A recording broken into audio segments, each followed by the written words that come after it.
Samtang Presidente Rodrigo Duterte mipadaplin sa provincial ordinance sa lalawigan sa Sugbo o gidapigan ang ipatumang protocol sa IATF alang sa mga OFWs o ROF. Ani ang follow-up report. I cannot make an exception doon para sa Cebu.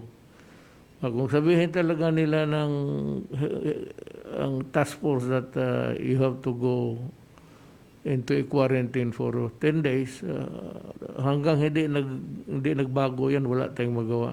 Kini ang pamahayag ni Presidente Rodrigo Duterte siyang Talk to the Nation kagabi sa provincial ordinance nga gipatuman sa lalawigan Sugbo nga iswab upon arrival ang mga OFW ug ROF. Nasabtan man sa Presidente ang posisyon ni Governor Juan Garcia sa pagpatuman sa provincial ordinance apan kay pandemic pa man ang nasod mo patigbabaw gihapon ang IATF guidelines nga ngayang sundon sa lalawigan sa Sugbo. Probably what happened was guided by the ordinance. But itong pandemic kasi, it's a national emergency. And the whatever executive order or whatever is recommended and approved by me remains to be obeyed. Gitugyan sa Presidente sa DILG kung magpadayon kining pagpatuman sa provincial ordinance, wapay mensahe si Gobernador Garcia sa pamahayag sa Presidente.